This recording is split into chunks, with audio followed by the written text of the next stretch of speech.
이번 시간에는 스왑 기능에 대해서 설명을 드리도록 하겠습니다. 스왑 기능이란 하나 이상의 단면을 하나에서 최대 3개까지의 가이드 스트링을 따라서 스위핑을 하는 형상이고요. 이때 솔리드 바디 또는 시트 바디를 생성을 해주는 기능입니다. 스왑 기능은 이 섹션이라는 단면을 가지고 가이드를 따라서 이러한 형상을 만들어주는 기능이라고 보시면 되고요. 이때 샤프한 가이드를 사용을 할 수가 없습니다. 가이드에 보시면 라인과 라인 사이에 필렛으로 이루어져 있죠. 뾰족하게 샤프한 가이드는 사용을 할 수가 없고요. 부드럽게 이어진 가이드만 사용을 할 수 있습니다. 그리고 또한 연속성을 부여할 수 없다고 하는데요. 우리 수루커브나 수루커브 메쉬 같은 기능은 옆에 인접해 있는 면이랑 연속성을 주실 수가 있었습니다. 이 스왑 기능은 연속성을 부여할 수 없다라고 해서 독립적인 형상으로만 생성을 해주실 수 있는 점 알아주시면 되고요. 가이드 개수에 따라서 옵션이 달라지는 특징이 있습니다. 가이드가 최대 3개까지 선택을 하실 수가 있는데요. 가이드가 하나일 때는 여기 오리엔테이션이랑 스케일링 두 가지의 옵션을 모두 사용을 해주실 수가 있는데요. 가이드가 2개일 경우에는 스케일링 옵션만 가능하고요.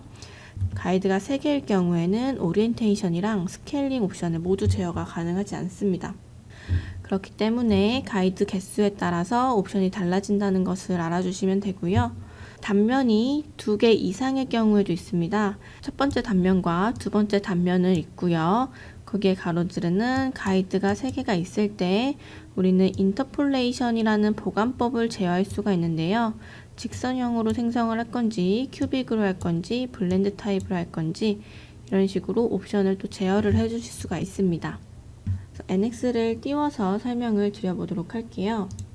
파일을 오픈해 주시고요. 스왑 오리엔테이션이라는 파일이 있습니다. 이 파일을 오픈을 해주시고요.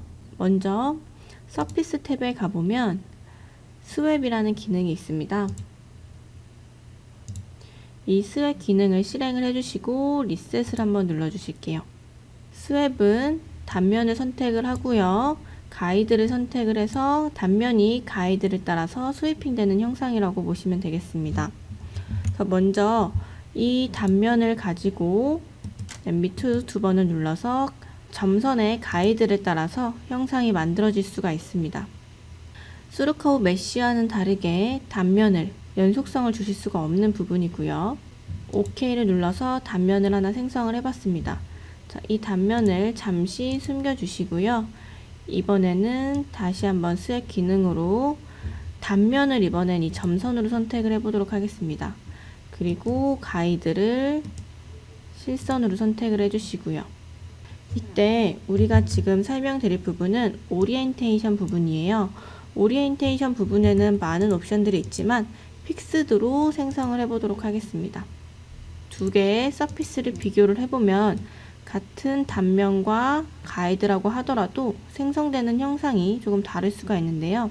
이 2개의 스왑면을 비교를 해보기 위해서 우리는 이 2개의 시트 바디를 컨트롤 J를 눌러서 UV 값을 변경을 시켜보도록 할게요.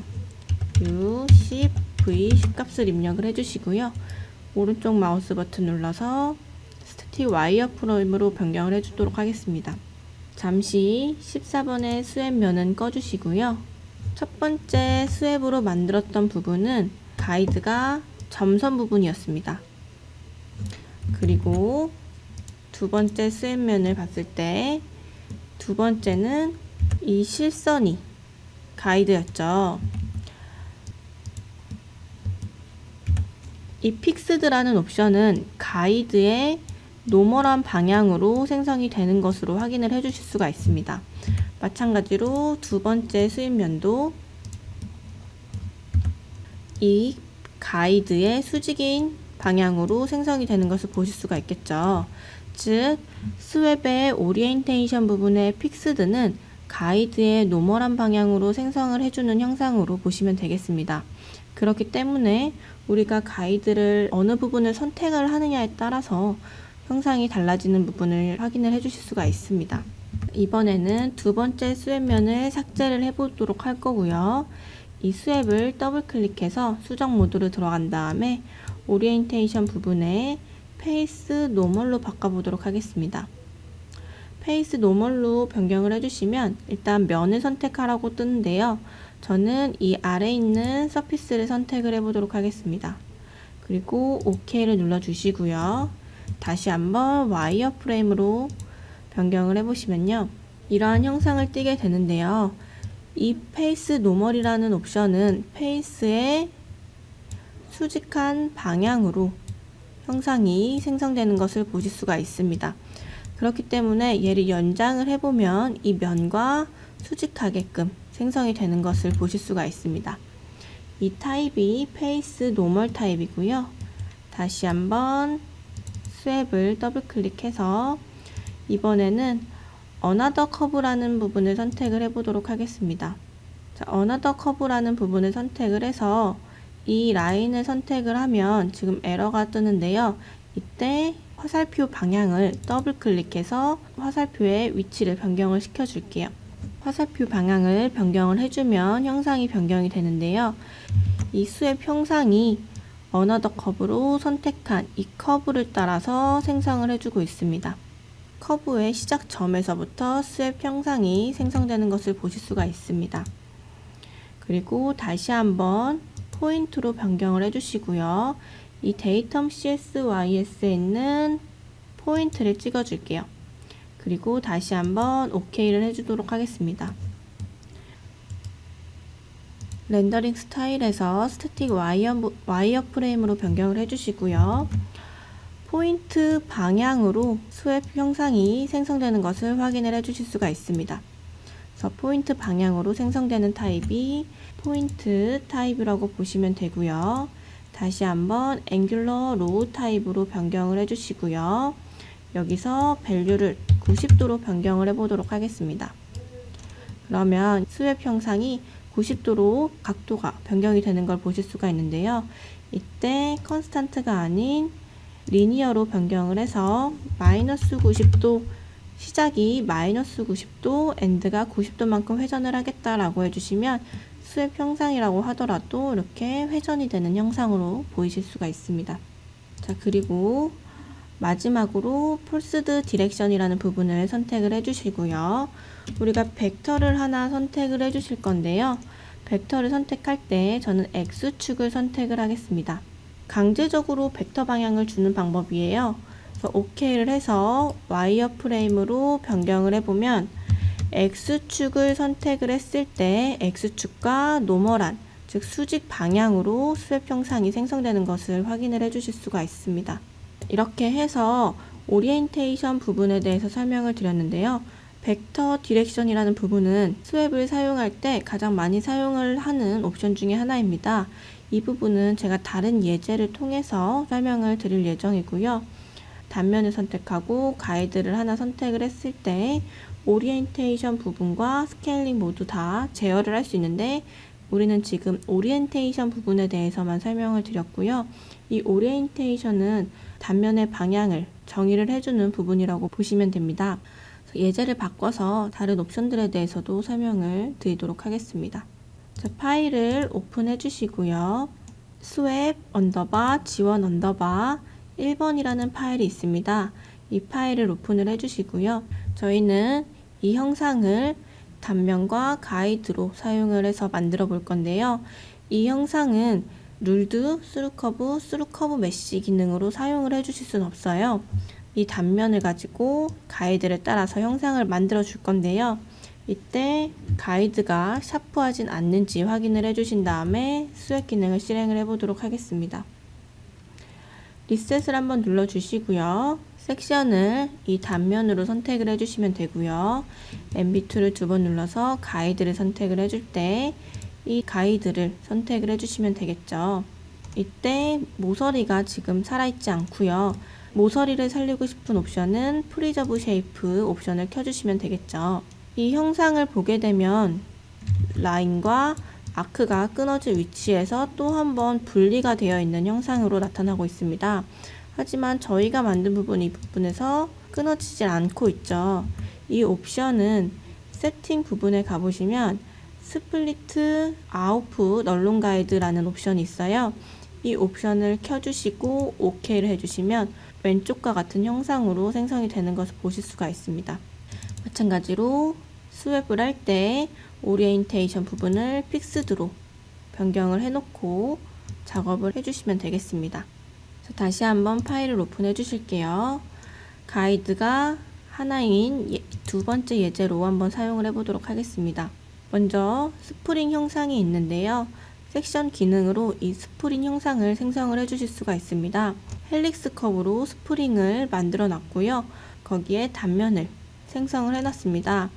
이 형상도 마찬가지로 스왑으로 만들어 주실 수가 있는데요. 스왑 기능 선택해서 리셋 한번 눌러준 다음에 이번에 단면을 이 사각형으로 선택을 해보도록 하겠습니다. 그리고 엔비트를 2번 눌러서 가이드를 선택을 해주는데요. 가이드를 탄젠트 커브로 변경을 해서 한 번에 선택을 해주도록 하겠습니다. 자, 그러면 정렬을 했을 때 오른쪽에 있는 스프링과 조금 다른 형상을 띠게 되는데요. 이 부분은 단면의 형상이 다른 부분이기 때문에 오리엔테이션 부분을 확인을 해주시면 되겠습니다.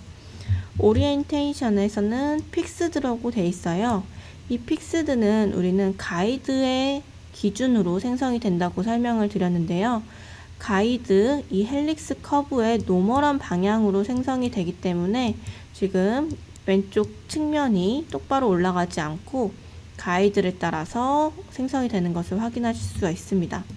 자, 이때 우리는 오리엔테이션에서 벡터 디렉션을 주시면 되겠습니다.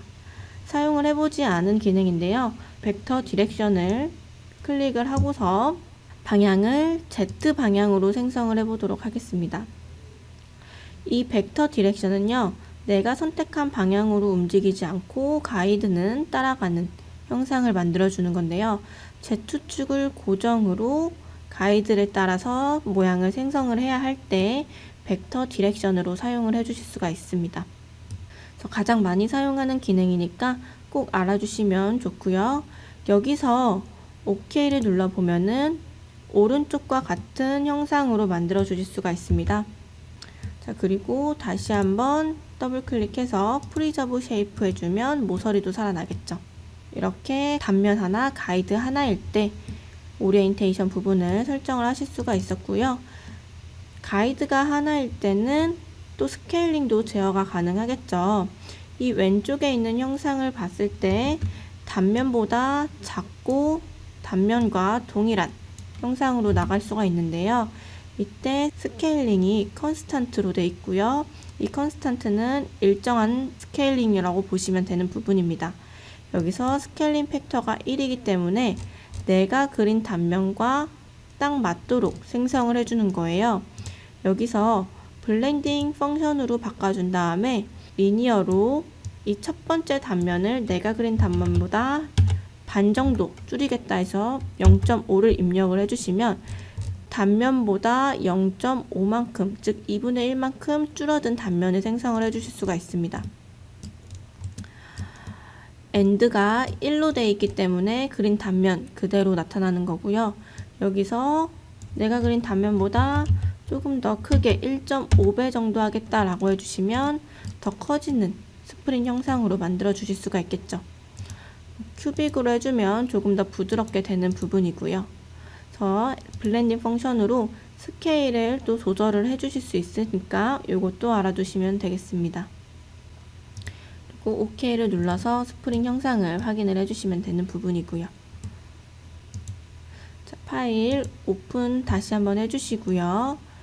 이번에는 지원 언더바 3번으로 파일을 오픈해 주시겠습니다. 마찬가지로 섹션 하나에 가이드 하나인 형상이고요. 이 부분은 스케일링을 조절할 수가 있고요. 이 부분은 단면의 방향이 지금 틀어져 있죠. 그렇기 때문에 오리엔테이션 부분으로 정의를 해주실 수가 있습니다. 다시 한번 스왑 기능에서 리셋을 눌러주신 다음에 저는 이 영상에 페이스 엣지를 선택을 할 거고요. 싱글 컵으로 이 라인만 선택을 하도록 하겠습니다.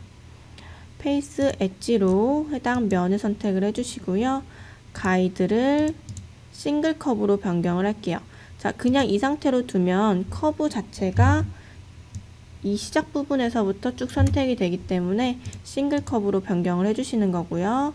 이 싱글 커브를 따라서 섹션 형상을 만들겠다라고 해주시고요. 프리저브 쉐입을 켜주시면 모서리가 살아나는 거 꼭 알아주시면 되겠습니다. 이때 스케일링을 먼저 조절을 해보도록 하겠습니다. 스케일링을 처음에 단면에서부터 점점 커지고 있죠. 여기서 우리가 두 번째 블렌딩 펑션으로 주시면 되는 부분입니다.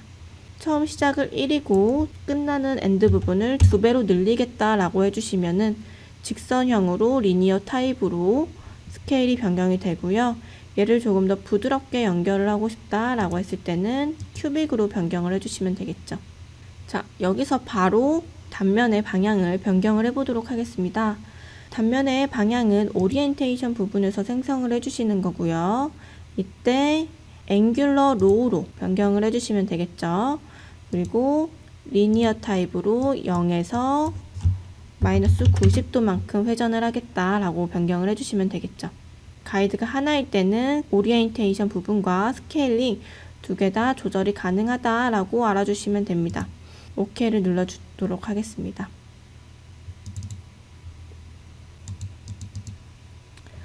추가적으로 이 부분에 설명을 드리면 어나더 커브는 커브를 따라서 스케일링이 조절이 된다는 거고요. 포인트도 마찬가지로 내가 원하는 포인트에서 스케일을 조절할 수 있는 부분이고요. 에어리어 로우는 단면적을 통해서 스케일링을 조절할 수 있는 부분이고, 퍼리메터 로우 부분은 단면적이 아니라 단면적이 있을 때 이 라인들의 총 길이 값을 사용을 해서 스케일링을 조절하는 방법으로 이해를 해주시면 되겠습니다. 이번에는 예제를 바꿔서 가이드가 2개인 예제를 사용을 해보도록 하겠습니다. 자, OK를 눌러서 파일을 오픈을 해주시고요.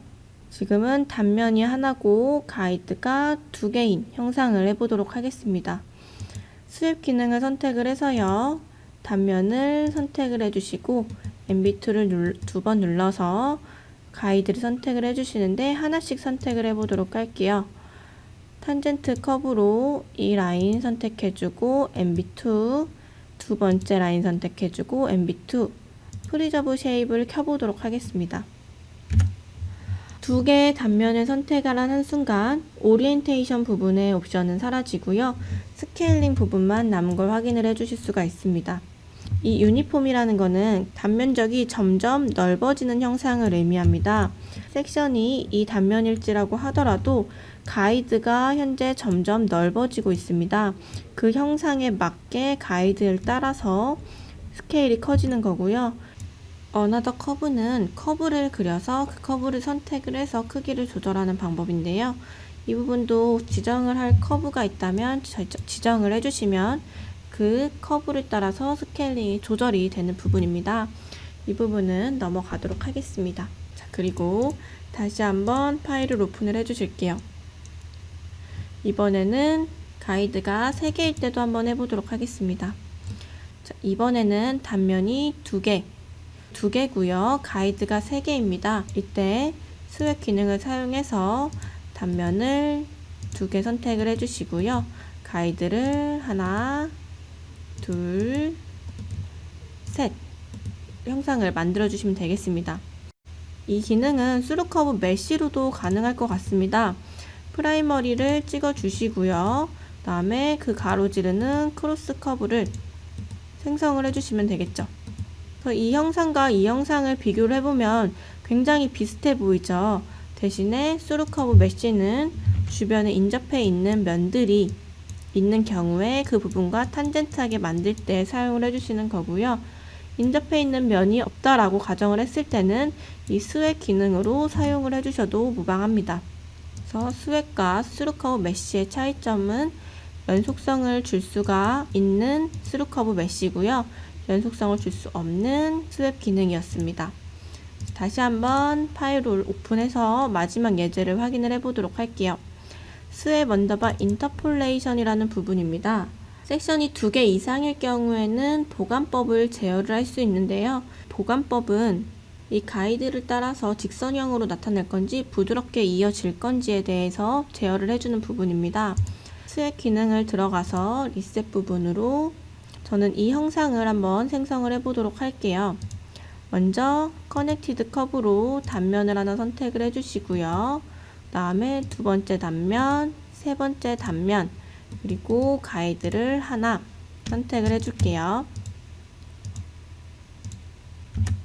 단면이 2개 이상일 때는 인터폴레이션이라는 보관법으로 제어가 되는데요. 리니어 타입은 가이드가 직선일 경우에 이 라인이 직선을 따라서 생성되는 방법입니다. 그리고 가이드가 이 인터폴레이션이 큐빅이면 가이드가 스플라인처럼 연장이 되면서 이 단면에서 탄젠트하게 나가게 되는 거죠. 블렌드는 이러한 형상으로 생성이 되는 것을 보실 수가 있습니다. 그래서 단면이 2개일 때는 직선형으로 표현을 할 건지 큐빅 부분으로 단면에서 탄젠트하게 단면을 설정할 건지, 그 다음에 블렌드 형식으로 생성을 할 건지 원하는 형상에 따라서 보관법을 제어를 해주실 수가 있습니다. 여기서 프리저브 쉐이프를 꺼주시고 OK를 해주시고요. 정면에서 봤을 때 좌우가 약간 비대칭으로 되어 있는 것 같습니다. 이 부분은 이 스케치 단면에 따라서 달라지는 거고요. 이 형상은 라인이 시작점이 이 위치입니다. 그리고 서클의 시작점은 중간이고요. 이 라인의 시작점은 끝점이기 때문에 살짝씩 꼬여진 형상을 볼 수가 있는데요. 이때는 스케치를 나눠서 이 사각형의 라인의 시작점을 이 위치로 선택을 해주시고요. 그 다음에 이 위치에서 선택을 해주시면은 조금 더 대칭인 형상으로 만들어 줄 수 있습니다. 그래서 스케치를 확인을 해보면 이 스케치는 하나의 컵으로 연결이 된 거고요. 이 스케치는 반을 잘라서 이쪽에서 끊어서 생성을 하고 있습니다. 단면을 이 끊어진 라인에서 찍어 주시고요. 시작점을 가운데서 정의를 해주시고, 그리고 시작점 다시 한번 라인의 위치에서 정의를 해주신 다음에 커넥티드 커브로 하나의 라인을 선택을 해주시고 프리저브로 OK를 해주시면 탑에서 봤을 때 이 위에 있는 형상과 아래에 있는 형상은 조금 차이가 있죠. 위에 있는 형상은 비대칭으로 생성이 되는 거고요. 아래에 있는 형상은 대칭으로 생성되는 걸 보실 수가 있겠죠. 그래서 이렇게 스웩 기능을 사용을 할 때는 스케치를 나눠서 대칭으로 만들어주는 방법도 알고 계셔야 됩니다. 그래서 내용이 조금 길었는데요. 다시 한번 정리를 해보면 스웩 기능은 하나 이상의 단면을 가지고 가이드 최대 3개까지 사용을 해서 스위핑을 해서 솔리드 바디 혹은 시트 바디를 생성해주는 기능이고요. 이때 샤프한 가이드는 사용을 할 수 없었습니다. 그리고 연속성도 부여할 수 없었고요. 가이드 개수에 따라서 옵션이 달라질 수 있는 이 스웩 기능에 대해서 설명을 드렸습니다. 이상으로 스웩 기능에 대해서 마치도록 하겠습니다. 고생하셨습니다.